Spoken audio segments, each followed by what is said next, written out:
আমাদেরকে সঠিক মা দাও, আমি জাতিকে সুন্দর ভবিষ্যৎ দেব।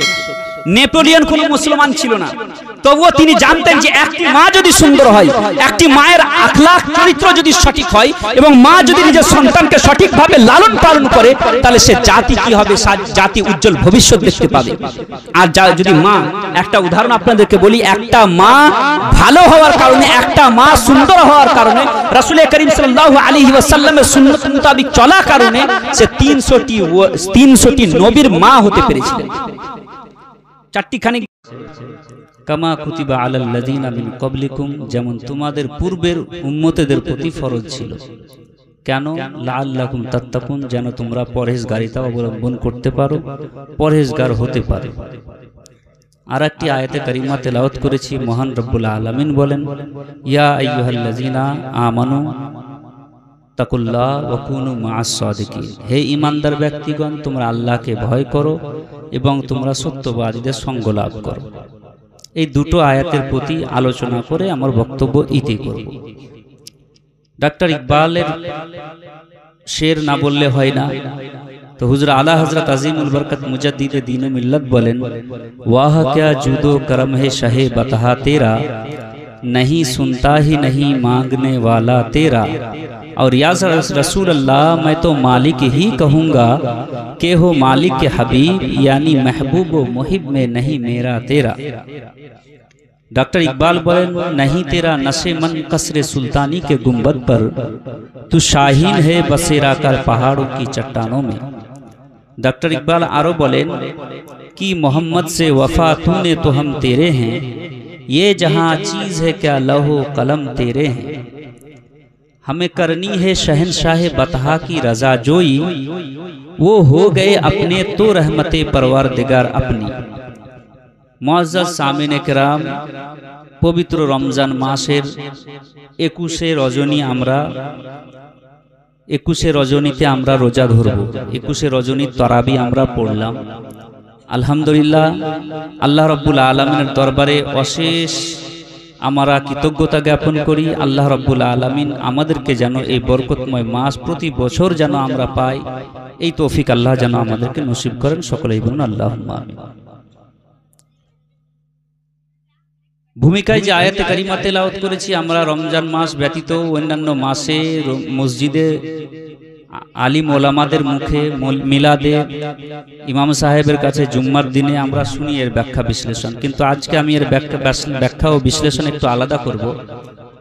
আল্লাহ রাব্বুল আলামিন যে বলছেন, ইয়া আইয়ুহাল্লাযিনা আমানুত্তাকুল্লাহ ওয়া কুনু মা'আস সাদিকিন, হে ঈমানদার ব্যক্তিগণ, তোমরা আল্লাহকে ভয় করো আর তোমরা কি করো, কুনু মা'আস সাদিকিন, তোমরা সত্যবাদীদের সঙ্গ লাভ করো। আমরা শুনেছি এই আয়াতের ব্যাখ্যা ও বিশ্লেষণ, কিন্তু মনে রাখবেন এই আয়াতের ব্যাখ্যাতে আল্লাহ রাব্বুল আলামিন 3টি জিনিসের হুকুম দিয়েছেন। 3টি জিনিসের হুকুম দিয়েছেন আল্লাহ রাব্বুল আলামিন। 1 নম্বর হুকুম আল্লাহ রাব্বুল আলামিন দিচ্ছেন যে ইসলাম, এই ইসলামের মতো বড় বৃক্ষর মধ্যে প্রবেশ করতে গেলে, এর ছায়া তলায় আসতে গেলে সর্বপ্রথম ঈমান আনতে হবে। আল্লাহ বলছেন, ইয়া আইয়ুহাল্লাযিনা আমানু, মানে সর্বপ্রথম ঈমান নিয়ে আসো, তারপরে ইত্তাকুল্লাহ, আল্লাহকে ভয় করো। ঈমান নিয়ে আসলাম, আল্লাহকে ভয় করলাম, এতে তো সব আসলো, এবার তো জান্নাতে যাব। আল্লাহ বলছেন, না, কখনো তুমি জান্নাতে যেতে পারো না।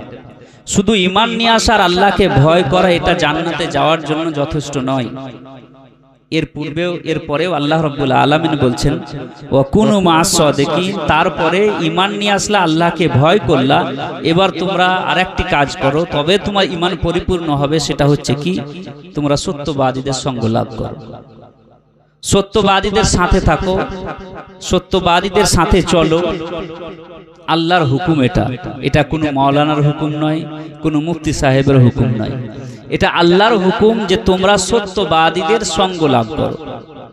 সত্যবাদীদের সঙ্গ লাভ করা কতটা জরুরি, কতটা ইম্পর্টেন্ট, হুজুর আলা হযরত আজিমুল বরকত মুজাদ্দিদে দ্বীন ও মিল্লাত নিজের কবিতার ভাষায় বলেন, সুনা জঙ্গল রাত अंधेरी छाई बदली काली है, सोने वालों जागते रहियो चोरों की रखवाली है।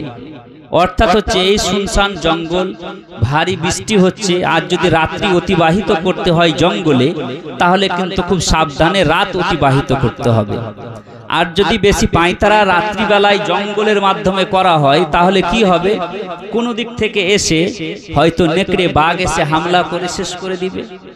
আর যদি নেকড়ে বাঘের কবল থেকে যদি বেঁচে যায় তাহলে কোনো দিক থেকে চোর অথবা ডাকাত এসে আপনার ধন সম্পদ তো নিয়ে যাবেই যাবে, তার সাথে দু চার চাকু মেরে কতল করে চলে যাবে, খুন করে চলে যাবে, আর করার কিছুই থাকবে না।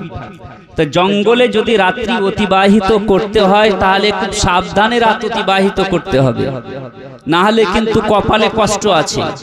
ওই রকম দুনিয়াটাও হচ্ছে জঙ্গল, বরং জঙ্গলের চাইতেও নিকৃষ্ট জায়গা। এখানে দোকানে আনাচে কানাচে সব জায়গায় ইমান চোরেরা বসে আছে। জঙ্গল তো অনেক ভালো জায়গা যেখানে জান যাবে অথবা মাল যাবে, জান অথবা মাল যাবে। আর দুনিয়া এমন জায়গা এখানে জান অথবা মাল যাবে না, বরং জান ও মালের চাইতেও বেশি দামি ইমান, সেটা চলে যাবে আর আমরা বুঝতে পারবো না। তাহলে দুনিয়াটা বড় খাতারনাক জায়গা। এখানে চলতে গেলে পদে পদে শয়তান আমাদেরকে বিভ্রান্তিতে ফেলার চেষ্টা করবে। হুজুর আলা হযরত আজিমুল বরকত মুজদ্দিদে দ্বীন ও মিল্লত বলেন, লহদ মে ইश्क रुखे शाह का दाग लेके चले, अंधेरी रात सुनी थी चिराग लेके चले, तेरे गुलामों का नक्शे कदम है राहे खुदा, वो क्या बहक सके जो ये सुराग लेके चले। হে আল্লাহ, তোমার ওলি আউলিয়া গৌস কুতুব সত্যবাদীদের পদঙ্ক অনুসরণ করে চলা এটা কোনো শয়তানের পথ নয়, বরং এটা রাহে খোদা, আল্লাহরই রাস্তা। যারা ওলি আউলিয়া গৌস কুতুবদের পদঙ্ক অনুসরণ করে করে চলে তারাই সঠিক পথে চলে। আর যারা গৌস কুতুব ওলি আউলিয়ার পীর পয়গম্বরদের পথ অনুসরণ করে চলে না, তাদেরকে কি করবে? সে শয়তানের রাস্তাতে চলে, তাকে শয়তান যে কোনো মুহূর্তে তাকে পথ চিহ্ন থেকে আলাদা করে দিয়ে জাহান্নামের রাস্তায় নিয়ে যাবে। মুআজ্জাজ সামিনে কেরাম, তো বর্তমান যে যুগ, এই যুগটা বড় ভয়াবহ যুগ।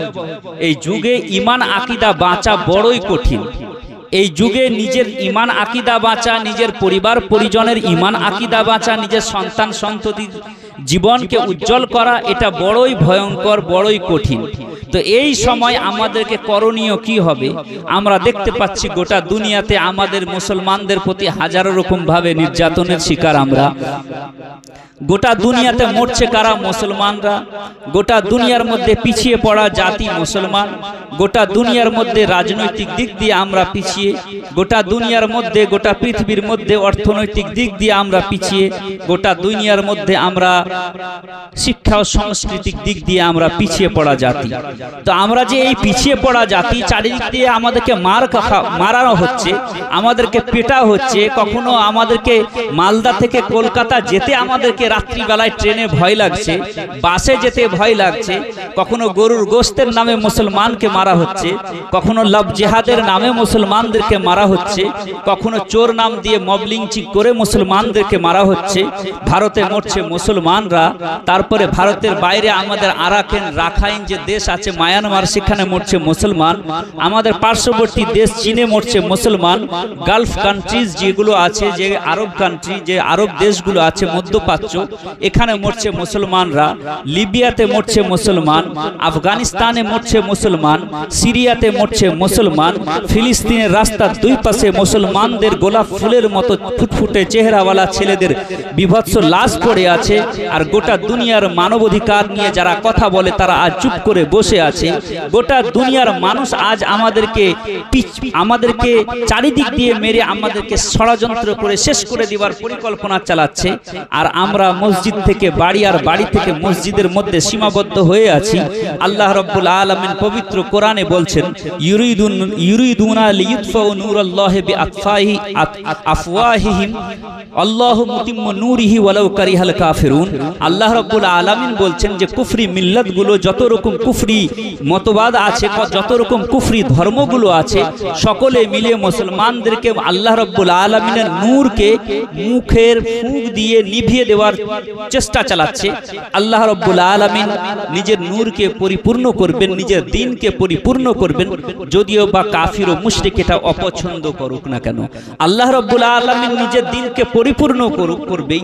যতই মুসলমানদের প্রতি নির্যাতন হোক না কেন, যতই মুসলমানদেরকে মারা হোক না কেন, যতই মুসলমানদেরকে কাটা হোক না করো, যতই মুসলমানদের প্রতি আকাশ থেকে বম ফেলে রকেট ফেলে মুসলমানদের জনপদগুলোকে ধ্বংস করে দেওয়া হোক না কেন, যতই মুসলমানদের ইবাদতগাহ মসজিদগুলোকে ভেঙে দেওয়া হোক না কেন, মুসলমানদের আগামী প্রজন্মকে যতই শেষ করে দেওয়া হোক না কেন, আল্লাহ রাব্বুল আলামিন বলছেন ওয়াল্লাহু মুতিম্মু নূরিহি ওয়ালাউ কারিহাল কাফিরুন।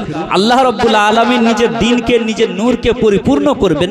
যতই কুফরি মিল্লাতগুলো, যতই কাফির ও মুশরিকরা যতই অপছন্দ করুক না কেন, যতই তারা প্রচেষ্টা চালাক না কেন, আল্লাহ রাব্বুল আলামিন নিজের দ্বীনকে পরিপূর্ণ করবেন। এবার দ্বীনকে যে পরিপূর্ণ করবেন, কিভাবে পরিপূর্ণ করবেন? আমাদের যে দ্বীন, এটা বড় কষ্টে পাওয়া দ্বীন। এই ইসলাম যে আমাদের কাছে এসেছে বড় কষ্টে, বড় দুঃখে, বড় ত্যাগ কোরবানি দেওয়ার পর আমাদের কাছে এই দ্বীন এসছে। কিন্তু আজ বড়ই দুঃখ লাগে, বড় আফসোস লাগে যে মুসলমান সে দ্বীনের আজ আমরা কদর করছি না, সে দ্বীনের আজ আমরা সম্মান করছি না। আজ আমরা সে দ্বীনের প্রতি যেইভাবে সম্মান জানাতে হবে সে সম্মান আমরা জানাচ্ছি না। যার কারণে আল্লাহ রাব্বুল আলামিন আমাদের মাথার উপরে জালিম শাসককে নিয়োগ করে গোটা দুনিয়ার মানুষ আমাদেরকে আজ খেলার পুতুল মনে করে নিয়েছে। তবে মনে করবেন, আমি ইতিহাসের কিছু উক্তি দিয়ে, ইতিহাসের কিছু কথা বলে আমার কথা আমি আগে বাড়াতে চাই। বড় ধ্যান দিয়ে আমার কথা শুনতে হবে, যেটা প্রয়োজন আজকের যুগে সেটাই আমি বলবো বলেছি, এর বাইরে আমি কোনো কথা বলবো না। আজকের বর্তমান বিশ্বে আজকে আমাদের ওসমানী সালতানাত, যারা ইতিহাস নিয়ে পড়াশোনা করেছে তারা জানবে যে ভারতের পৃথিবীর বুকে দুটি সাম্রাজ্য ছিল। সেটা ছিল, একটা হচ্ছে ওসমানী সাম্রাজ্য আর একটা হচ্ছে মুঘল সাম্রাজ্য। মুঘল সাম্রাজ্যের অস্তিত্ব শেষ হয়ে যাওয়ার পরে কি হয়েছে, ওসমানী সাম্রাজ্য ভেঙে পড়েছিল। ওসমানী সাম্রাজ্যের পরে, ওসমানী সালতানাতের পরে আসে কি সোভিয়েত ইউনিয়ন। সোভিয়েত ইউনিয়নকে ভেঙে দেওয়ার আপ্রাণ চেষ্টা চালাতে লাগলো আমেরিকা। আমেরিকা সর্বপ্রথম দেখতে লাগলো যে আমার যে পৃথিবীর বুকে সবচাইতে বেশি সুপার পাওয়ার, মানে আজকের যুগে সুপার পাওয়ার আমরা দুইটি দেশকে মনে করি, সেটা হচ্ছে আমেরিকা এবং রাশিয়া। আমেরিকা মনে করলো আমার বিপক্ষ যেটা, সেটা হচ্ছে কি মুসলিম সাম্রাজ্য, খেলাফতে সালতানাতে উসমানিয়া, সালতানাতে উসমানিয়াকে ভাঙা হোক। সালতানাতে উসমানিয়াকে ষড়যন্ত্র করে মুসলমানদের সালতানাতকে, মুসলমানদের সাম্রাজ্যকে ভেঙে ফেলা হলো। তারপরে শুরু হলো সোভিয়েত ইউনিয়ন। সোভিয়েত ইউনিয়ন যখন শুরু হলো, আমেরিকা মনে করলো যে আমার যে মোকাবেলা, আমার যে প্রতিদ্বন্দ্বী হিসেবে পৃথিবীর বুকে আছে সেটা হচ্ছে কে, সোভিয়েত ইউনিয়ন। সে সুইস ইউনিয়ন বা সোভিয়েত ইউনিয়ন, সেটাকে ভাঙতে হবে। কোন রকম ভাবে ষড়যন্ত্র করে সোভিয়েত ইউনিয়নকে তা সে কি করলো, ভেঙে ফেললো। ভেঙে ফেলার পর 11 থেকে 12টা মুসলিম রাজ্য, মুসলিম দেশ, মুসলিম রাষ্ট্র কি করলো, স্বাধীনতা লাভ করলো এবং মুসলিম দেশগুলো স্বাধীনতা পেয়ে নিজের নিজের সরকার গড়ে তুললো। তারপরে শুরু হলো কি, আমেরিকা ইউনিভার্সিটির, ক্যামব্রিজ ইউনিভার্সিটি, আমেরিকার যে ইউনিভার্সিটি আছে সেই ইউনিভার্সিটির রাষ্ট্রবিজ্ঞানী মিস্টার হান্টিংটন, তিনি নিজের থিওরি পেশ করলো গোটা আমেরিকার যোগ্য বিজ্ঞ মানুষদের সম্মুখে, যে এখন যে আমাদের যে প্রতিদ্বন্দ্বী হিসেবে পৃথিবীর বুকে কোনো জাতি যদি আছে তো সেটা হলো মুসলিম জাতি। এখন আমরা কি করলাম, আমাদের প্রতিদ্বন্দ্বী যে ছিল ওসমানী সালতানাত, সেটাকে আমরা ভেঙে খান খান করে দিয়েছি। আমাদের প্রতিদ্বন্দ্বী ছিল কে, রাশিয়া, এবং রাশিয়ার অনুগামী যারা সোভিয়েত ইউনিয়ন ছিল তাদেরকে আমরা ভেঙে শেষ করে দিয়েছি। এবার যে আগামী যে আমাদের প্রতিদ্বন্দ্বী হিসেবে গোটা পৃথিবীর বুকে মাথা চাড়া দিয়ে উঠবে সেটা অন্য কেউ না, ওটা হবে মুসলমান জাতি। এটা থিওরি পেশ করেছিল কে, এই থিওরি পেশ করেছিল মিস্টার হান্টিংটন, আমেরিকার রাষ্ট্রবিজ্ঞানী। তিনি এই থিওরি পেশ করলেন। থিওরি পেশ করার পর আমেরিকার মধ্যে একটি ষড়যন্ত্র সৃষ্টি হলো যে গোটা পৃথিবীর বুকে যে কোনো জায়গা থেকে মুসলিম কোনো বড় নেতা যেখান থেকে মাথা চাড়া দিয়ে উঠবে তার মাথাকে ভেঙে ফেলতে হবে। এটাই সেই নীতি অবলম্বন করে আমেরিকা চলতে লাগলো। আপনারা দেখতে পাবেন গত কয়েক দশকে যেখান থেকে মুসলিম লিডাররা, যেখান থেকে মুসলিম নেতারা মাথা চাড়া দিয়ে উঠেছে, আমেরিকা তার মাথা ভেঙে দিয়েছে। এমনকি আমেরিকা আফগানিস্তানের 10 লক্ষ মুসলমানকে মেরেছে আমেরিকা, সিরিয়া লিবিয়াতে হাজারো হাজারো মাসুম মুসলমানদের খুন করেছে আমেরিকা। গোটা দুনিয়াতে যত রকম ষড়যন্ত্র চালিয়ে মুসলমানদেরকে হত্যা করার নাম একটাই, সেটা হচ্ছে কি আমেরিকা। আমেরিকা যখন দেখলো যে আমাদের প্রতিদ্বন্দ্বী হিসেবে গোটা পৃথিবীর বুকে 1 নাম্বার জাতি সেটা হলো মুসলমান, তো মুসলমান জাতিকে কোনো রকম ভাবে বদনাম করে এদেরকে কি করতে হবে, শেষ করে দিতে হবে। আর আমেরিকা যে নীতিমালা অবলম্বন করেছিল সেটা নীতিমালা ছিল ফেরাউনের নীতিমালা। ফেরাউন সেই নীতিমালা অবলম্বন করেছিল। ফেরাউনকে বলা হয়েছিল, ফেরাউনের সম্মুখে বড় বড় গবেষকরা, বড় বড় তান্ত্রিকরা এসে বলেছিল, হে ফেরাউন, বড়ই তুমি বলিয়ান হয়ে গোটা দুনিয়ার মধ্যে বলে বেড়াচ্ছ আনা রব্বুকুমুল আলা, আমি সর্বশ্রেষ্ঠ প্রতিপালক। তুমি এই দম্ভ ভরে গোটা পৃথিবীকে নিয়ন্ত্রণ করছো, গোটা দুনিয়াকে শাসন চালাচ্ছ, তুমি একক শক্তি গোটা দুনিয়ার মধ্যে চালিয়ে বেড়াচ্ছ। বানি ইসরাইল বংশে এমন একটি সন্তান জন্মগ্রহণ করবে, তোমার এই আকাশচুম্বী যত রকম দম্ভ আছে সব দম্ভকে মাটির নিচে তোমার ফেলে পায়ের নিচে পিষ্ট করে সে নিজের দিনকে, নিজের জাতিকে সে কি করবে, স্বাধীন করে আজাদ করে নিয়ে যাবে। আর তুমি ফেরাউন, তুমি কিছুই করতে পারবে না। ফেরাউন যখন এই কথা শুনেছিল, যখন তার তান্ত্রিকদের কাছ থেকে এই কথা শুনেছিল, তখন সে কি করেছিল, 70,000 বানি ইসরাইলদের মায়ের কোল থেকে সন্তানকে নিয়ে এসেছে, হত্যা করেছিল। 1,000 2,000 নয়, 70,000। ফেরাউনের সম্মুখে যেই মাথা চারা দিয়ে উঠত, ফেরাউন কি করত, সেই ব্যক্তির মাথাকে ভেঙে দিত। তাকে যে কেউ শক্তি ফেরাউনের সম্মুখে উঠে দাঁড়াতো, ফেরাউন সেই শক্তিকে ভেঙে দিত। তার লোক ছাড়া ছিল গোটা পৃথিবীর বুকে, যে কে কোনখান থেকে ফেরাউনের বিরুদ্ধে মাথা চারা দিয়ে উঠছে, সে কি করত, সে ফেরাউন সেই ব্যক্তির মাথাকে ভেঙে দিত। কিন্তু আল্লাহ রাব্বুল আলামিন বলেন, ওয়াল্লাহু মুতিম্মু নূরিহি, আল্লাহ নিজের নূরকে পরিপূর্ণ করবেন। আর কুফফার ও মুশরিকিন যতই প্রচেষ্টা চালাক না কেন, আল্লাহ রাব্বুল আলামিন নূরকে পরিপূর্ণ করাতে তারা কোনোদিন ব্যাঘাত ঘটাতে পারবে না। আল্লাহ রাব্বুল আলামিন নিজের নূরকে পরিপূর্ণ করেছিলেন। হযরতে মূসা আলাইহিস সালামের জন্ম হয়েছিল এবং মূসা আলাইহিস সালামের জন্মকে রুখে দেওয়ার জন্য ফেরাউন বানি ইসরাইল বংশের হাজার হাজার শিশুকে হত্যা করেছিল। কন্যা এবং শিশুকে হত্যা চালিয়েছিল সে।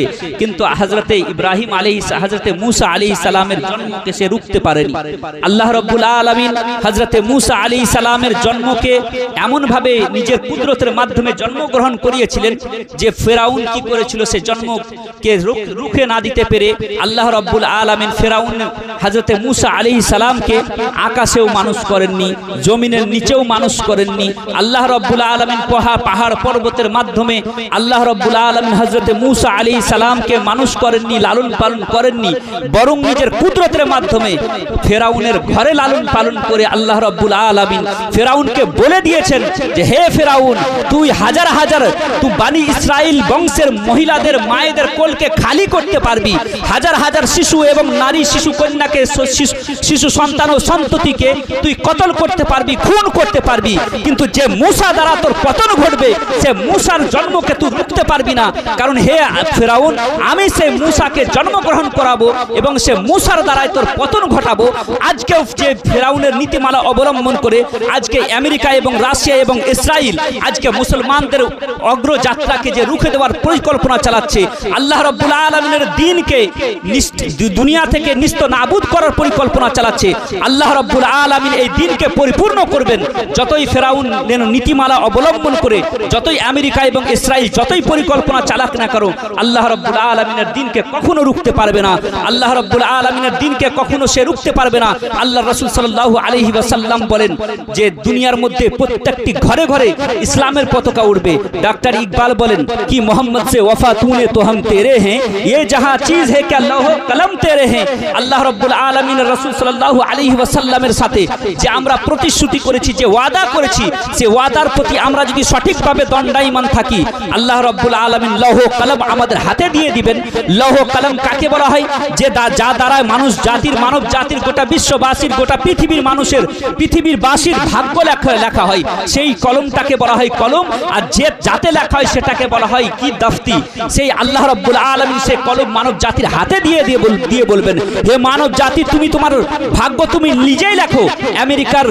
আমেরিকার হোয়াইট হাউসে বসে মুসলমান তোমার ভাগ্য কেউ লিখবে না, রাশিয়াতে বসে মুসলমানদের ভাগ্য কেউ লিখবে না, চীনে বসে মুসলমানদের ভাগ্য কেউ লিখবে না, আর ভারতের লাল কেল্লাতে বসে এবং ভারতের পার্লামেন্টে বসে মুসলমানরা কি খাবে, কি পড়বে, আর কি গায়ে দিবে, আর কেমন ভাবে নিজের স্ত্রীকে এবং শরীয়ত কেমন ভাবে চলবে, এটা মুসলমানদের ভাগ্য নির্ণয় তারা করবে না, বরং মুসলমানদের ভাগ্য মুসলমানরা নিজেই লিখবে। মুআজ্জাজ সামিনে কেরাম, বড় দুঃখ লাগে, বড় আফসোস লাগে যে আজকে ফেরাউনের নীতিমালা অবলম্বন করে মনে করছে যে গোটা দুনিয়ার যত রকম শক্তি আছে সে শক্তিগুলোকে, মুসলিম শক্তি আছে সে শক্তিগুলোকে আমরা কি করে দিব, মাথাগুলোকে ভেঙে দিয়ে আমরা ফেরাউনের নীতিমালা অবলম্বন করে গোটা দুনিয়ার মধ্যে একক রাজ কায়েম করব। এটা ভুল ধারণা। কারণ আল্লাহ রাসূল সাল্লাল্লাহু আলাইহি ওয়াসাল্লাম বলেন, লা ইয়াবকা আলা জাহরিল আরদি বাইতু মাদারিন ওয়ালা ওয়াবারিন ইল্লা আদখালাহুল্লাহুল ইসলাম। পৃথিবীর বুকে কোনো একটি ঘর থাকবে না, সে ঘরটা চাহে যে সে ঘরটা যতই ছোট ঘর হোক না কেন, সে ঘরটা কোনো কুঁড়ো ঘর হোক না কেন, বা রাজপ্রাসাদ বড় বিল্ডিং হোক না কেন, সব ঘরে আল্লাহ রাব্বুল আলামিনের দ্বীনের পতাকা পতপত করে উঠবে, যতই কুফফার ও মুশরিক যতই অপছন্দ করুক না কেন। কিন্তু বড় দুঃখ লাগে, বড় আফসোস লাগে, এই আজকের যুগে যেখানে মুসলমানরা মার খাচ্ছে, যেখানে মুসলমানদেরকে মারা হচ্ছে, কাটা হচ্ছে, ওই সময় আমি আপনাদের সম্মুখে যদি এরকম হাদিস শোনাই, তাহলে আপনারা বলবেন যে এই আজকের যুগে এই হাদিস শুনিয়ে আপনি আমাদেরকে হয়তো সান্ত্বনা দিচ্ছেন, কিন্তু এটা সান্ত্বনার কথা নয়। কারণ আমরা জানি আমরা মুসলমান, আকাশ পাতাল উল্টো পাল্টা হতে পারে, আসমান থেকে চাঁদ ভেঙে পড়তে পারে, চাঁদ কি করতে পারে, পূর্ব থেকে পশ্চিম, পশ্চিম থেকে পূর্ব, উত্তর থেকে দক্ষিণে উদয় হতে পারে, কিন্তু আমার নবীর মুখ থেকে যে কথা উচ্চারণ হয়েছে, যে নবীর মুখ থেকে যে কথা বের হয়েছে, সে কথা কখনো মিথ্যা হতে পারে না। কারণ আমার রাসূলের কথাকে আল্লাহ রাব্বুল আলামিন বলছেন, ওমা ইয়ানতিকু আনিল হাওয়া। আমার নবী নিজে মন গড়া কোনোই কথা বলেন না, যা বলেন আমার কথাই বলে, আমার রাসূল বলে গেছেন মানে সত্যি হবে। আজকে যেহেতু গোটা দুনিয়াতে আমরা মরছি, গোটা দুনিয়াতে আমরা সবচাইতে পিছিয়ে পড়া জাতি, তো পিছিয়ে পড়া জাতির কাজগুলো কি এবং কিসের জন্য পিছিয়ে পড়া জাতি, সেগুলো আমাদেরকে জানতে হবে। আজকে যেটা সবচাইতে বেশি চ্যালেঞ্জের বিষয় মুসলমানদের মধ্যে, যেটা সবচাইতে বেশি চ্যালেঞ্জের বিষয়, সেটা হচ্ছে আমরা শিক্ষার দিক দিয়ে সবচাইতে বেশি পিছিয়ে।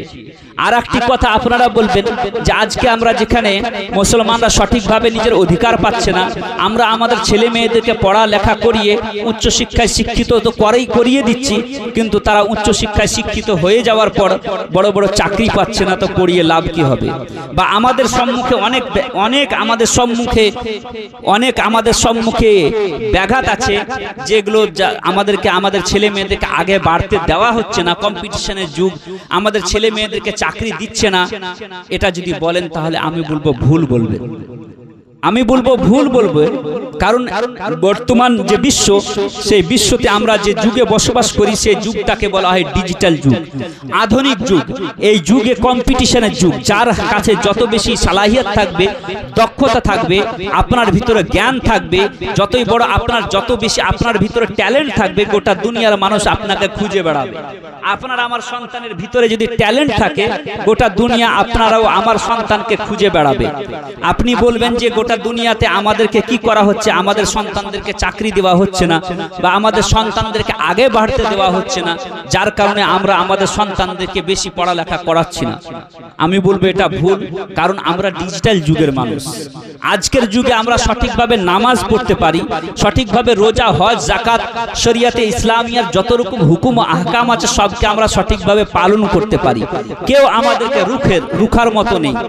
তবে এর পূর্বে আপনি একবার রাসূল করিম সাল্লাল্লাহু আলাইহি ওয়াসাল্লামের প্রথম ইসলাম যখন মক্কার মধ্যে যখন ইসলামের যখন আগমন ঘটে, আর ইসলাম যখন রাসূল করিম সাল্লাল্লাহু আলাইহি ওয়াসাল্লাম অলিতে গলিতে যখন ইসলামের প্রচার ও প্রসার করেন, তখনকার যুগটাকে একবার সম্মুখে রাখুন। তখনকার যুগ আর এখনকার যুগ, সেই আরবের সেই অন্ধকারময় যুগ আর বর্তমান যুগকে যদি সামনে কম্পেয়ার করা যায় তাহলে আমরা বুঝতে পারি সেই যুগটা বড় খারাপ যুগ ছিল। বর্তমান যুগের তুলনায় সেই যুগটা বড়ই খারাপ যুগ, বড় নির্মম যুগ, বড় দুঃখের যুগ ছিল। আর আজকের যুগ ততটা খারাপ যুগ নয়। এখন আমরা রোজা, নামাজ, হজ, যাকাত সব কিছু করতে পারছি, সেই যুগে কিন্তু এরকম ছিল না। সেই যুগে কেউ যদি নামাজ পড়তো তার প্রতি নির্যাতন চালানো হতো, কেউ যদি রোজা করতো তার প্রতি নির্যাতন চালানো হতো, কেউ যদি মক্কার চত্বরে ইবাদত করতো তার উপরে নানান রকম নির্যাতন করা হতো, কেউ যদি প্রকাশ্যে কলেমার বাণী, কলেমা প্রকাশ্যে কেউ যদি কলেমা পড়তো তো তাকে কি করা হতো, কতল করা হতো। কেউ যদি কলেমার প্রচার ও প্রসার করতো তাকে হয়তো বালুর মধ্যে চড়িয়ে, বালুতে গরম বালিতে রেখে তার বুকে পাথর চড়িয়ে তার গলার ভিতরে রশি দিয়ে হয়তো গলিতে গলিতে দড়িয়ে নিয়ে বেড়ানো হতো।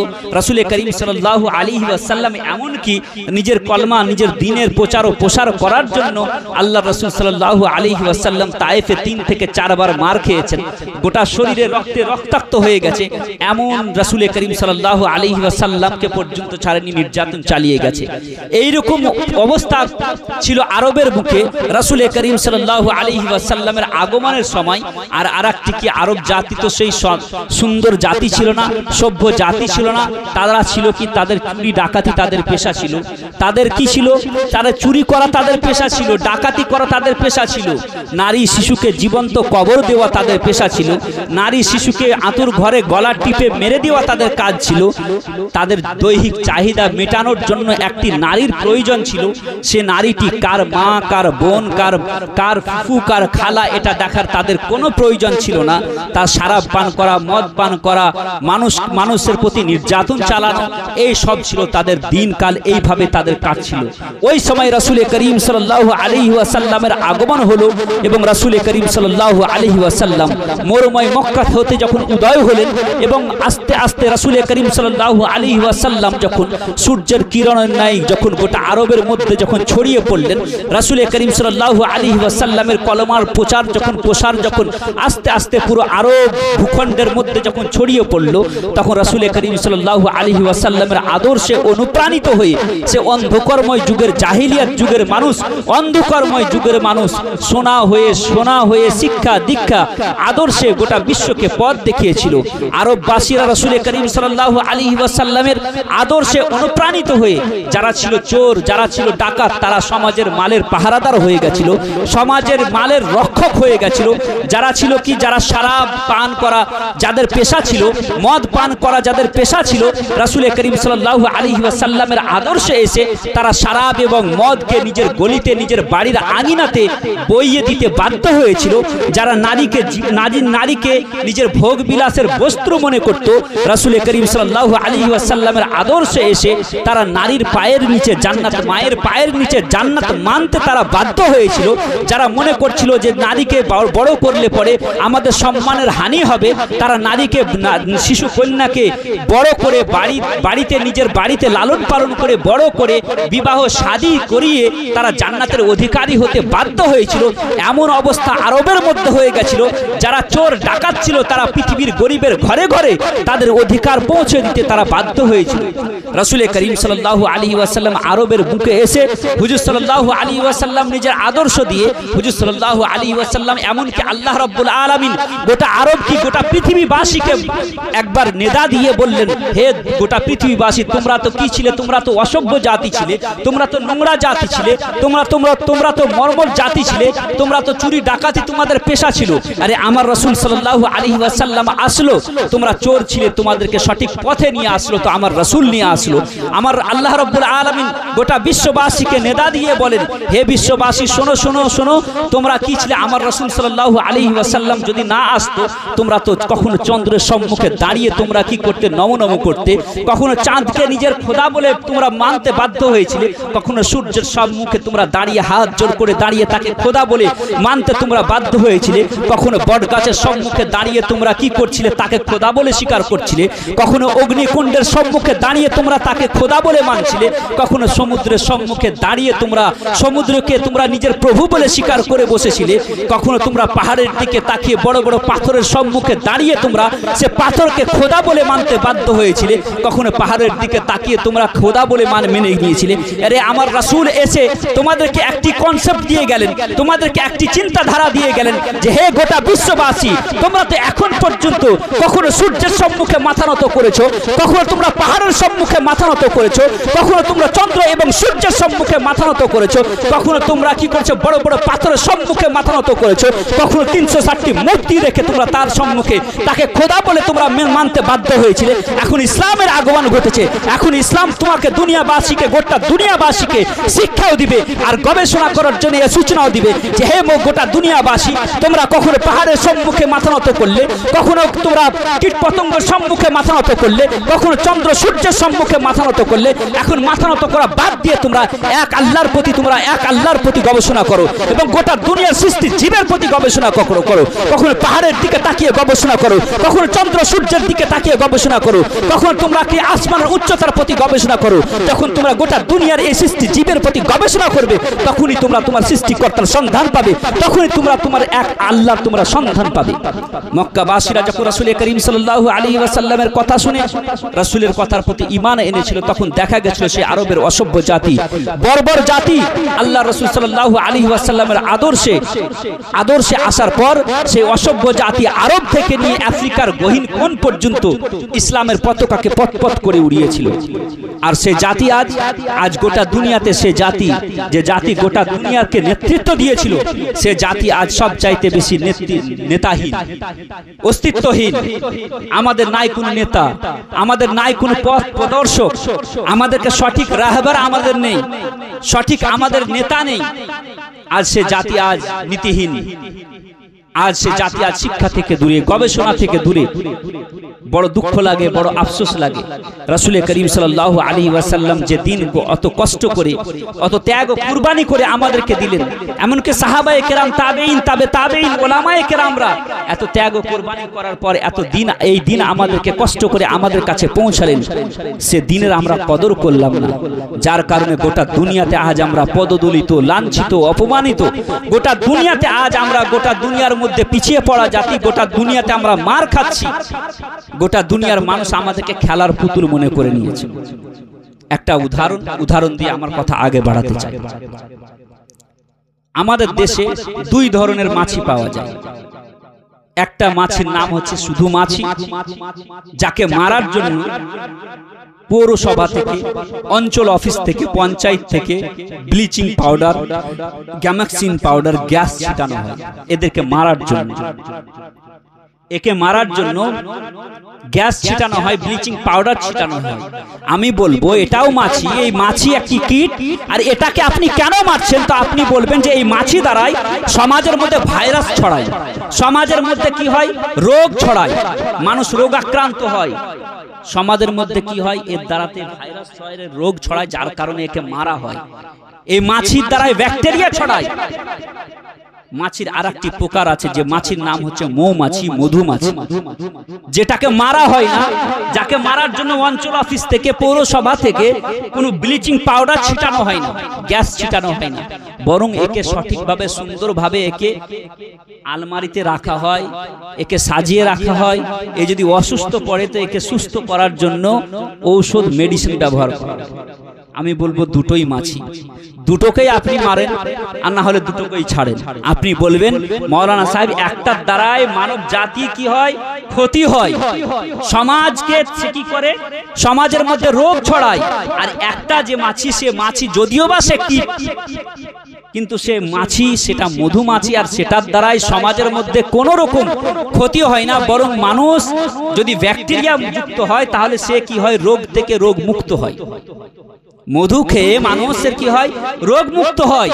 একটা মাছি দ্বারাই মানুষ কি হয়, রোগাক্রান্ত হয়, আর একটা মাছি দ্বারাই মানুষ রোগ থেকে মুক্তি পায়, যার কারণে ওটাকে সাজিয়ে রাখা হচ্ছে। আমিও বলবো ওই রকম মুসলমানদের দুইটি ক্যাটাগরি। একটি ক্যাটাগরির নাম হচ্ছে আমিও আপনি, আব্দুর রহমান, আব্দুল খালিক, আব্দুল বারি, এটা হচ্ছে একটি ক্যাটাগরি। এই মুসলমানের নাম যদি নেওয়া হয় গোটা বিশ্ববাসীর সম্মুখে, এবং মিডিয়াতে, ইন্টারন্যাশনাল মিডিয়া বলুন আর প্রিন্ট মিডিয়া বলুন আর লোকাল মিডিয়া বলুন, যে কোনো মিডিয়াতে এই মুসলমানদের আমারও আপনার নাম যদি নেওয়া হয় তো বড় লম্বা চওড়া ভূমিকা বেঁধে আমারও আপনার কথা বলা হয়। আর মানুষের চোখ কপালে উঠে যায়। গোটা দুনিয়ার মুসলমান কি গোটা দুনিয়ার মানুষের চক্ষু কপালে উঠে যায়, আমাকে ওর আপনাকে গোটা দুনিয়ার মানুষ বোঝ মনে করে, যার কারণে আমাদেরকে খেলার পুতুল মনে করে আমরা মরি বাঁচিয়ে, কারো কোনো ক্ষতি নাই, কারো কোনো দেখার দরকার নেই। কিন্তু মুসলমানের আরেকটি ক্যাটাগরি আছে, যাকে যে মুসলমানদের নাম নিয়ে শুধু মুসলমানই নয় বরং মুসলমান তো গর্ববোধ করেই করে, গোটা পৃথিবীবাসী, গোটা ইন্ডিয়ার, গোটা দুনিয়ার মানুষ এবং ভারতের মানুষ তাদেরকে নাম নিয়ে গর্ববোধ করে। সে মুসলমানের নাম হচ্ছে এপিজে আব্দুল কালাম। এপিজে আব্দুল কালামের নাম নিয়ে গোটা ভারতবাসী অ্যাজ এ ইন্ডিয়ান, গোটা দুনিয়ার মানুষ এবং ইন্ডিয়ার মানুষ তাদেরকে নাম নিয়ে গর্ববোধ করে। ইবনে সিনা, তার নাম নিয়ে গোটা দুনিয়ার মানুষ গর্ববোধ করে।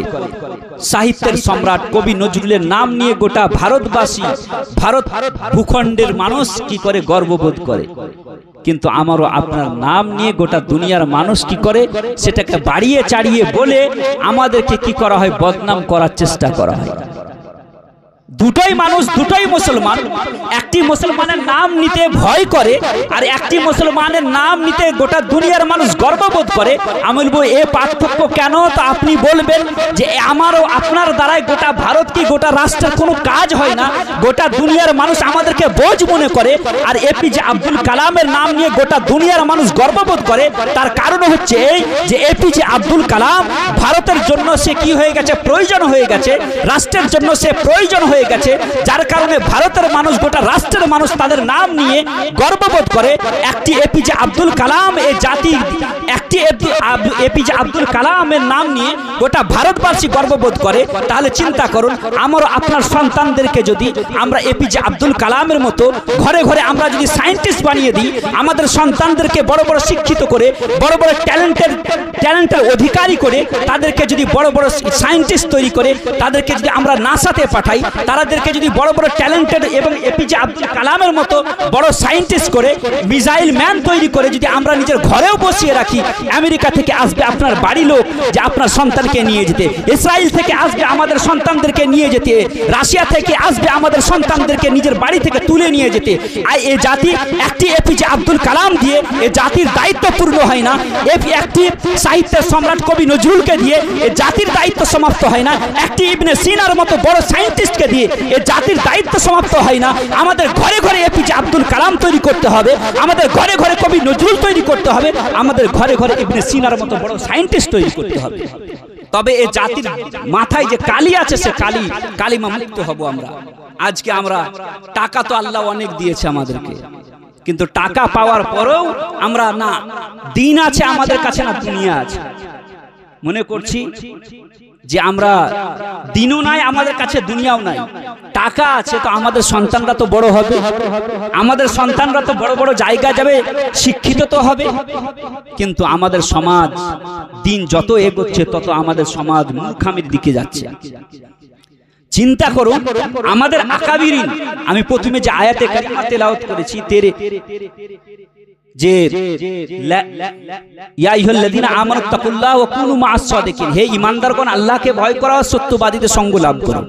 তো সত্যবাদীদের সঙ্গ যে লাভ করতে বলা হয়েছে আমাদেরকে, তো আমাদের যত রকম সত্যবাদী আছে, ওলিয়া উলিয়া গওস কুতুব, কাউকে মূর্খ দেখাতে পারবে? আমরা খাজা গরিব নওয়াজের খুব ভক্ত। খাজা গরিব নওয়াজ কোন মূর্খ ব্যক্তির নাম ছিল?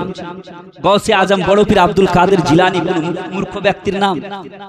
কলম সম্রাট, নবীর ইশকের সম্রাট হুজুর আলা হযরত আজিমুল বরকত মুজাদ্দিদে দ্বীন ও মিল্লাত কোন মূর্খ ব্যক্তির নাম? যে সময় মানুষ 5% লেখাপড়া জানতো না, ওই সময় আজ থেকে প্রায় 150 বছর পূর্বে যে মানুষটি 1500 কিতাব লিখে গেছেন, যে সময় মুসলমানরা পড়ালেখা জানতো না। কার জন্য? হুজুর আলা হযরত লিখে গেছেন 1500 কিতাব লিখে গেছেন এই জাতির জন্য, মুসলমান কওমের জন্য, মুসলমান জাতির জন্য। কারণ হুজুর আলা হযরত জানতেন 150 বেশি সায়েন্সে হুজুর আলা হযরত কিতাব লিখে গেছেন। কারণ হুজুর আলা হযরত শুধু একজন লেখক ছিলেন না, যুগের তো মুজাদ্দিদ ছিলেন, বরং আল্লাহর একজন যোগ্য, একজন আল্লাহর ওলি ছিলেন, যুগের গৌস ছিলেন, তিনি জানতেন যে আগামী যে যুগটি আসছে সে যুগটি গবেষণার যুগ হবে, কম্পিটিশনের যুগ হবে আর সায়েন্সের যুগ হবে। সেই সময় আমার এই জাতি আমার এই বই দ্বারা কি হবে, সেই সময় উপকৃত হবে। কিন্তু আমরা জানি না, আমরা পড়ি না। আমরা যদি পড়ি তবে তো আমরা হুজুর আলা হযরতের বই পড়তে পারবো। আমরা আমাদের সমাজকে শিক্ষিতই করতে পারছি না। এই হচ্ছে আমাদের সমাজের অবস্থা। এই যদি হয় আমাদের সমাজের অবস্থা, তো বড় দুঃখ লাগে, বড় আফসোস লাগে। ওই দিন বেশি দূরে নয় যেদিন ফিলিস্তিনের মতো আমাদের অবস্থা হবে। ওই দিন বেশি দূরে নয় যেদিন রাখাইনের মতো আমাদের দেশের অবস্থা হবে। সেই দিন বেশি দূরে নয় যেদিন চীনের মতো এবং ফিলিস্তিন এবং আফগানিস্তানের মতো অবস্থা আমাদের দেশের হবে। কারণ আমাদের সন্তানরা যদি শিক্ষিত না হয় এবং বড় বড় জায়গায় যদি না পৌঁছায়, তাহলে আমাদেরকে বাঁচানোর জন্য কেউ থাকবে না। আজকে বলা হচ্ছে বাড়িতে বাড়িতে তোমরা অস্ত্র রাখো, বাড়িতে বাড়িতে হাতিয়ার রাখো। তবে এরা জানে না যে হাতিয়ার রাখলে হাতিয়ারের দ্বারাই, শুধু অস্ত্র দ্বারাই মানুষের মধ্যে শুধু ত্রাস ছড়ায়, টেররিজম ছড়ায়, সন্ত্রাস ছড়ায়। হাতিয়ার দ্বারাই মানুষ কোনোদিন মানুষ হতে পারে না, বরং মানুষ পশুই হয়ে থাকে। আজ বলা হচ্ছে বাড়িতে বাড়িতে অস্ত্র রাখো, কিন্তু আমরা যে ধর্ম অবলম্বনকারী এবং ইসলাম শান্তিময় ধর্ম, আমাদের তো ধর্ম সেটাই যেটাতে বলা হয়েছে নুন ওয়াল কলমি ওয়া মা ইয়াসতুরুন। আল্লাহ রাসূল সাল্লাল্লাহু আলাইহি ওয়াসাল্লাম যখন মক্কার বুকে যখন নুন এবং কলম এবং কলমের লেখার কসম আল্লাহ রাব্বুল আলামিন কোরআনের মধ্যে যখন খেলেন, তখন সে আরব ভূখণ্ডের মধ্যে মূর্খ জাতিরা যখন এই কলম এবং কলমের কসম খাওয়া শুনতে পেলেন, তখন দেখা গেছিল রাসূল করিম সাল্লাল্লাহু আলাইহি ওয়াসাল্লামের ইহলোক থেকে পরলোক গমন করার সময় আরবের মধ্যে 17 জন যখন লেখাপড়া জানতো, ওই সময় রাসূল করিম সাল্লাল্লাহু আলাইহি ওয়াসাল্লাম আরবের বুকে 1 লাখের বেশি মানুষের হাতে কলম ধরিয়ে গেছে সেই সময়।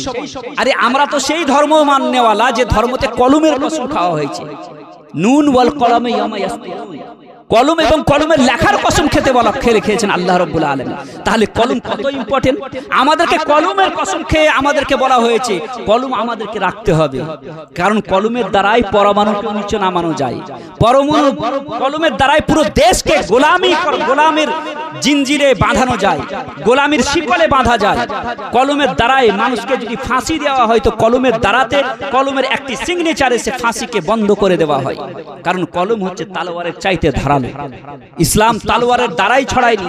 যদি ইসলাম তালোয়ারের দ্বারাই ছড়াতো, গোটা পৃথিবীর বুকে কোনো একটা অমুসলিম থাকতো না।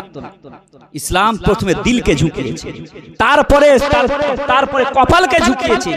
আর আজ যারা বলে ইসলাম তালোয়ারের জোরে গোটা দুনিয়ার মধ্যে প্রসার হয়েছে, আমি বলবো তারা ইসলামের অধ্যয়ন করতে তারা ব্যর্থ হয়েছে। সঠিকভাবে ইসলাম পড়তে, ইসলামের অধ্যয়ন করতে তারা ব্যর্থ হয়েছে। এর থেকে ভালো ভাষা আমার কাছে নেই। আজকে অস্ত্র রাখতে বলা হচ্ছে, আমরা অস্ত্র রাখার পক্ষে নয়। আমরা শান্তিময় ধর্মের মানুষ। আমরা তো ওই ধর্মের মানুষ যাদের ধর্মের নাম হচ্ছে ইসলাম, যাদের ধর্মের নাম ইসলাম। আমাদের নবীর নাম হচ্ছে কি নবিউস সালাম, আমাদের কিতাবের নাম হচ্ছে কিতাবুস সালাম। আমাদের ধর্ম হচ্ছে কি রিলিজিয়ন অফ পিস। এইরকম ধর্ম অবলম্বনকারী আমরা, যে ধর্মে হাতিয়ারকে অস্ত্র বানিয়ে যে ধর্ম চেষ্টা চালাবে, সে ধর্ম লুট হয়ে যাবে, শেষ হয়ে যাবে। আমরা হচ্ছি কলম এবং কলম রাখা বান্দা এবং কলমের কসম খাওয়া ধর্মের বান্দা। তাহলে আমাদেরকে কলমকে হাতিয়ার বানিয়ে নিজের ছেলে মেয়েদেরকে কলম দিতে হবে, তাদেরকে কলম ধরাতে হবে, শিক্ষিত করতে হবে, বড় বড় জায়গায় পৌঁছাতে হবে। আজকে যে আধুনিক যুগ আমাদের, সে যুগে আরেকটি বিষয় আমাদের মা বোনদের জন্য এটা বড়ই শোনার বিষয় এবং অবশ্যই এটা জানার বিষয়। বর্তমান যুগ আধুনিক যুগ এবং এই যুগে সবচাইতে বেশি যেটা চ্যালেঞ্জের বিষয় মুসলিম জাতির জন্য, সেটা হচ্ছে এই যে বর্তমান যুগে আমরা আমাদের সন্তানদেরকে লালন পালন করব কি করে। এই যে ডিজিটাল যুগ, আমরা ইউনিভার্সিটি, কলেজ, মিশন ইত্যাদিতে দিচ্ছি আমাদের সন্তানদেরকে, তো আমরা আমাদের সন্তানদেরকে সঠিকভাবে লালন পালন করে কিভাবে আমরা নিজের সন্তানদেরকে সুন্দর তাদের ভবিষ্যৎ দিব। এই যে একটা চ্যালেঞ্জের বিষয় গোটা পৃথিবীর মায়েদের কাছে, মুসলিম মায়েদের কাছে। কারণ প্রত্যেক ঘরে ঘরে মোবাইল, আর প্রত্যেক ঘরে ঘরে প্রত্যেক মায়েদের কাছে, প্রত্যেক ছাত্রের কাছে মোবাইল আজকাল। এই যে চ্যালেঞ্জের বিষয়, এই চ্যালেঞ্জের বিষয়ের জন্য আমি কয়েকটি কথা বলে আমার বক্তব্য ইতির দিকে যাব। এটা মুসলিম অভিভাবকদের জন্য, মুসলিম যুবক যুবতীদের জন্য, মুসলিম মা বোনদের জন্য শোনা অবশ্যই দরকার। যে আজকের যুগে আমরা সন্তানদেরকে লালন পালন করব কি করে, এটা বড়ই চ্যালেঞ্জের বিষয়। সেই চ্যালেঞ্জের বিষয়ের মধ্যে আমি বলি আলবার্ট আইনস্টাইন, একজন সায়েন্টিস্ট, বড় সায়েন্টিস্ট, 1905-এ তিনি বলেন, আলবার্ট আইনস্টাইন বলেন যে একজন কচি শিশুর ভবিষ্যৎ চরিত্র নির্ভর করে সর্বপ্রথম 3 ক্যাটাগরি। প্রথমত আলবার্ট আইনস্টাইন বলেন যে একজন কচি শিশু ছোট অবস্থা থেকে নিয়ে জীবনের 18 বছর পর্যন্ত সে যা কিছু করে জীবনের শেষ মুহূর্ত পর্যন্ত সেটারই অনুসরণ ও অনুকরণ করে। 18 বছর পর্যন্ত একটা শিশু যা করে মৃত্যু পর্যন্ত সেই জিনিসেরই অনুসরণ করে। একটা কচি শিশুর ভবিষ্যৎ চরিত্র প্রথমত নির্ভর করে নিজের পরিবার পরিজনের লোকের উপর, নিজের বাড়ির, নিজের পরিবেশ পরিজন, নিজের পিতা মাতা আত্মীয় স্বজনের চরিত্রের উপর নির্ভর করে একটি কচি শিশুর ভবিষ্যৎ চরিত্র। উদাহরণস্বরূপ একটি কচি শিশু নিজের পিতাকে যদি চুরি করতে দেখে তাহলে সে শিশুটা চুরি করাতে অভ্যস্ত হয়ে পড়ে আর মনে করে চুরি করাটাই ভালো কাজ। একটি কচি শিশু নিজের পিতাকে যদি মদ খেতে দেখে তাহলে মনে করে যে মদ খাওয়াটাই ভালো কাজ। একটি কচি শিশু মেয়ে যদি নিজের মাতাকে সারা রাত টিভি ভিডিও সিরিয়াল দেখতে দেখে তো মনে করে যে এর মধ্যেই মনে হয় আমাদের সাফল্য আছে।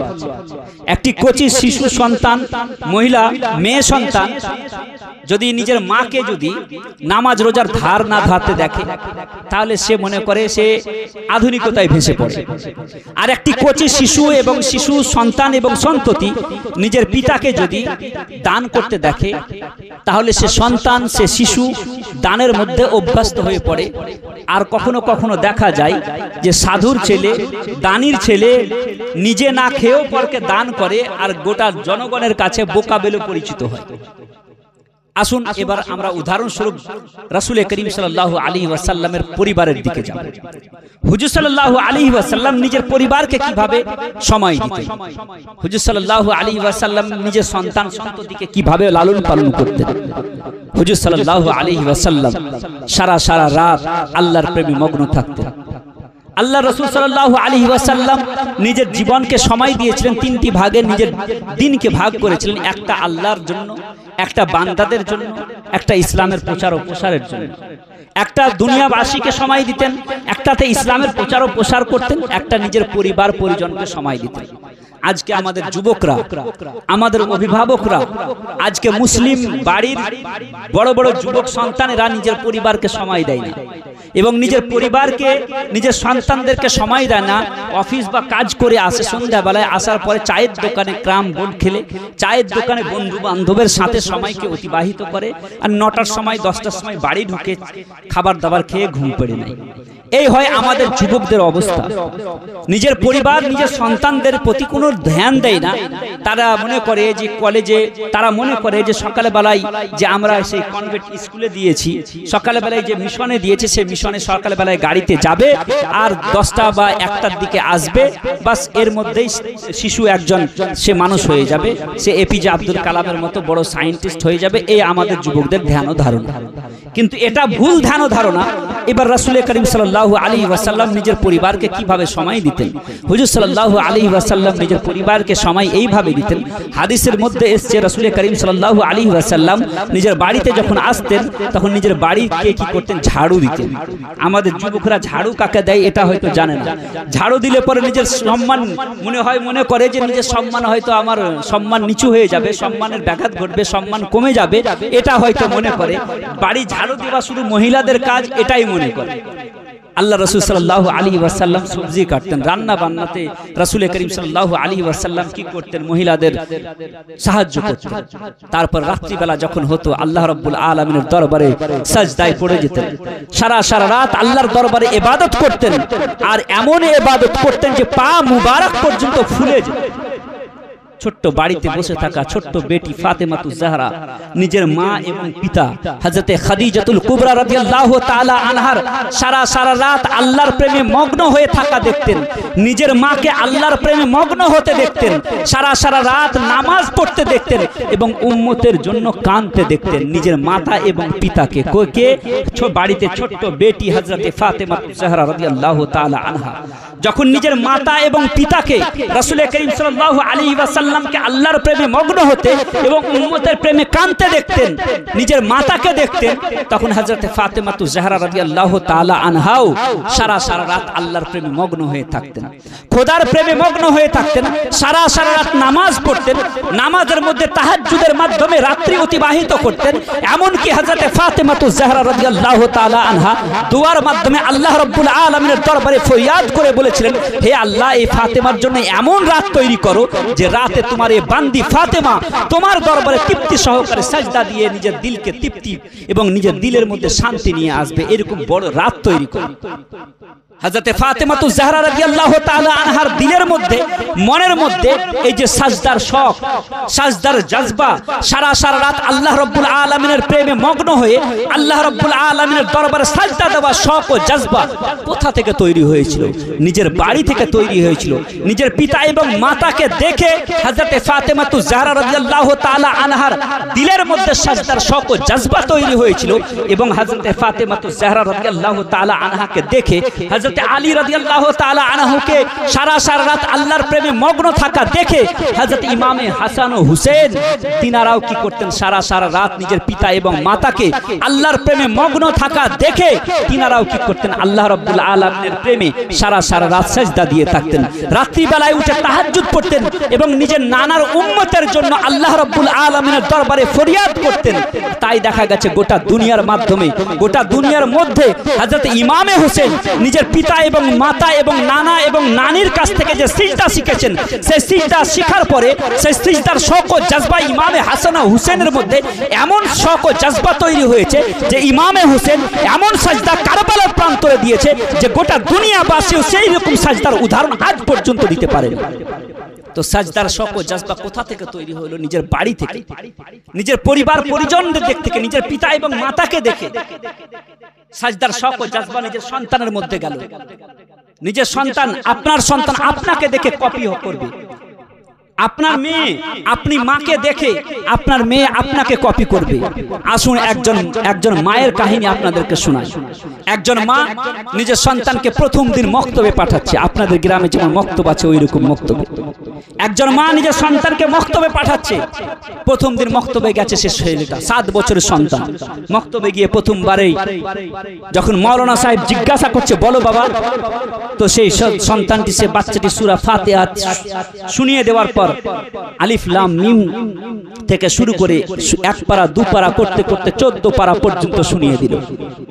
শিক্ষক হতবাক হয়ে দাঁড়িয়ে গিয়ে জিজ্ঞাসা করতে লাগলো, হে বাচ্চা, তুমি আজকে প্রথম দিন আমার কাছে এসেছো আর প্রথম দিনেই তুমি 1 থেকে নিয়ে 14 পারা পর্যন্ত শুনিয়ে দিলে।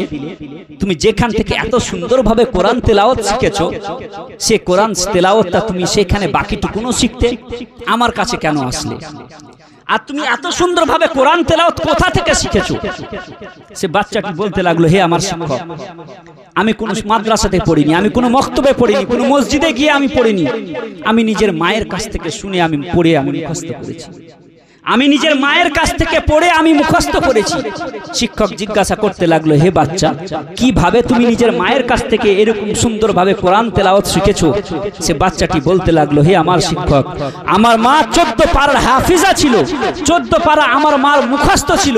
আমি যখন ছোট্ট অবস্থায় ছিলাম, আমার মা সন্ধ্যাবেলা যখন হতো, মাগরিবের আজান দেওয়ার পর আমার মা আমাকে কোলে নিয়ে বিছানায় আসতো। বিছানায় আসার পর আমার পিঠে থাবা মেরে মেরে 7 বছর পর্যন্ত, 1 থেকে নিয়ে 7 বছর বয়স পর্যন্ত আমার মা প্রতিদিন আমাকে কোরআন শুনিয়ে শুনিয়ে আমাকে ঘুম পাড়াতো। প্রতিদিন আমাকে কোরআন শুনিয়ে শুনিয়ে ঘুম পাড়াতো। 7 বছর পর্যন্ত আমি আমার মায়ের কাছ থেকে শুনে শুনে আমি 14 পারা পর্যন্ত মুখস্থ করে নিয়েছি। এই হচ্ছে একজন মা। সে যেমন তেমন ব্যক্তির নাম নয়, সে বাচ্চাটি যেমন তেমন ব্যক্তি নয়। ভারতের বুকে সবচাইতে বড় অলিকুল শিরোমণি ওলিদের সম্রাট কুতুবউদ্দিন বখতিয়ার কাকি নাকে বলা হয়, যিনি নিজের মায়ের কাছ থেকে শুনে শুনে 14 পারা পর্যন্ত মুখস্থ করেছিলেন। আজকে আমাদের মায়েদের অবস্থা যদি বলি তো বড় দুঃখ লাগে, বড় আফসোস লাগে। সন্ধ্যাবেলায় যখন স্কুল থেকে 4টের দিকে আসে, মিশন থেকে যখন আসে, সর্বপ্রথম আমাদের সন্তানেরা সর্বপ্রথম বাড়িতে আসার পর মোবাইল খোঁজে। এটাই হচ্ছে বাস্তব কথা, আপনি মানুন চাহে না মানুন। আর আমাদের মায়েরা সন্ধ্যাবেলায় মোবাইলকে নিজের সন্তানের হাতে দেওয়ার পর একটি কার্টুন ভিডিও চালিয়ে মনে করে যে আমার দায়িত্ব সব সমাপ্ত হয়ে গেল, মনে করে আমার দায়িত্ব সব সমাপ্ত হয়ে গেল। আমাদের মায়েদের এই অবস্থা, আমাদের যুবকদের এই অবস্থা, আমাদের মুসলিম অভিভাবকদের এই অবস্থা। বলুন, এই যদি হয় আমাদের মুসলিম অভিভাবকদের অবস্থা, মুসলমানদের বাড়ির অবস্থা এই যদি হয়, বলুন সেই জাতি কোনোদিন উন্নতি লাভ করতে পারবে? ভুল করে হয়তো মিসাইল ম্যান, হয়তো এপিজে আব্দুল কালাম হয়ে গেছে। আপনি যতই মনে করেন যে আমার সন্তানকে আমি আলামিন মিশনে দিয়েছি, হয়তো ডাক্তার হয়ে আসবে, হয়তো লয়ার হয়ে আসবে, হয়তো বড় অ্যাম্বাসেডর হয়ে আসবে। যদি বা ভুল করে ডাক্তার হয়ে যায়, এমবিবিএস ডাক্তার যদিও বা হয়ে যায়, তো কি করবে জানেন? অপারেশন থিয়েটারে বসিয়ে পেশেন্টকে কেটে রেখে অপারেশন করার সময় তার অপারেশন সেই পেশেন্টের বাড়িওয়ালার কাছে টাকা নিবে। যদি বড় লয়ারও হয়ে যায়, জাতিকে লুণ্ঠন করতে দ্বিধাবোধ করবে না, কারণ আপনি তাকে সেই শিক্ষা দেননি। আমাদের সন্তানদের এই অবস্থা, মুসলিম অভিভাবকদের এই অবস্থা, নিজের পরিবারকে সময় দিন, কারণ এরাই হচ্ছে আগামী যুগের ভবিষ্যৎ।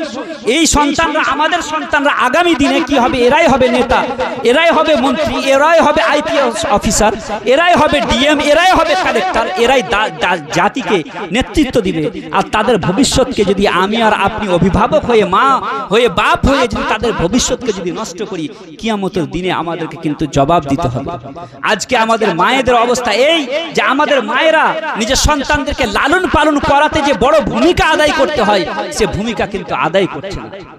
মায়েরা যদি চেষ্টা করে, তাহলে আমরা, নেপোলিয়ন বলেন যে তোমরা আমাদেরকে সঠিক মা দাও, আমি জাতিকে সুন্দর ভবিষ্যৎ দেব। নেপোলিয়ন কোনো মুসলমান ছিল না, তবুও তিনি জানতেন যে একটি মা যদি সুন্দর হয়, একটি মায়ের আখলাক চরিত্র যদি সঠিক হয়, এবং মা যদি নিজের সন্তানকে সঠিকভাবে লালন পালন করে, তাহলে সে জাতি কি হবে?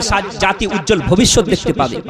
আর যদি মা, একটা উদাহরণ আপনাদেরকে বলি, একটা মা ভালো হওয়ার কারণে, একটা মা সুন্দর হওয়ার কারণে, রাসূল করিম সাল্লাল্লাহু আলাইহি ওয়াসাল্লামের সুন্নাত মোতাবেক চলা কারণে সে 300টি নবীর মা হতে পেরেছিলেন।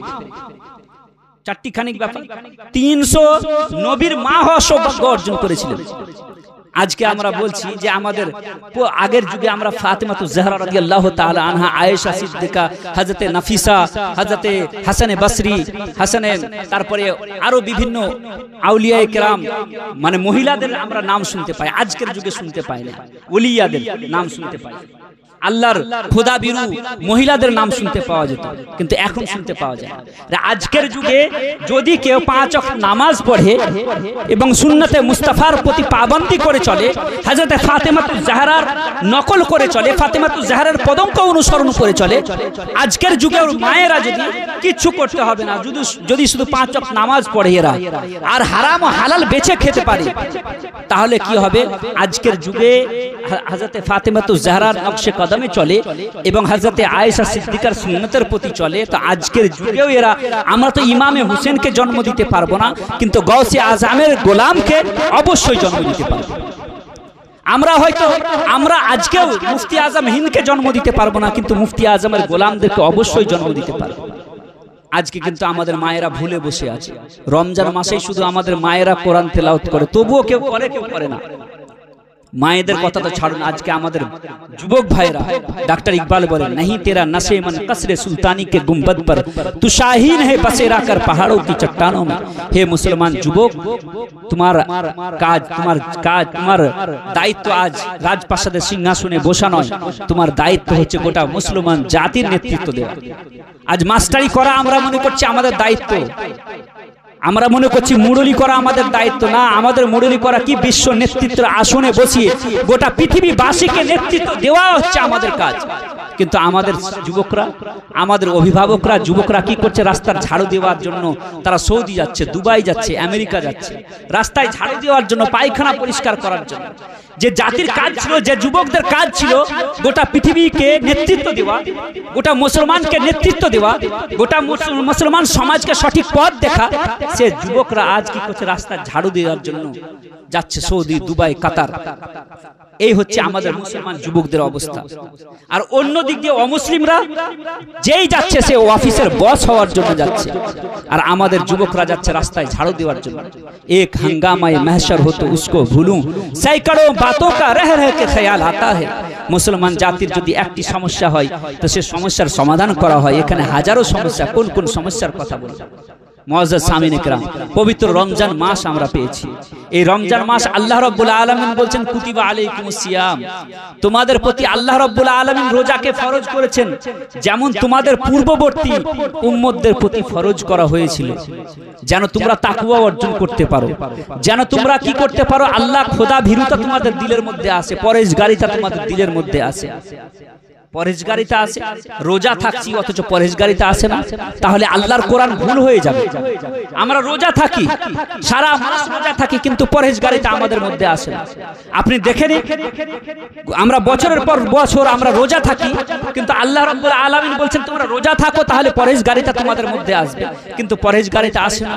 খোদা ভীরুতা আমাদের দিলের মধ্যে আসে না, কারণটা খোদা ভীরুতা যে আমাদের দিলের মধ্যে আসছে না, এর কারণটা হচ্ছে এই যে আল্লাহ রাব্বুল আলামিন যেইভাবে আমাদেরকে রোজা থাকতে বলেছেন সেইভাবে আমরা রোজা থাকি না।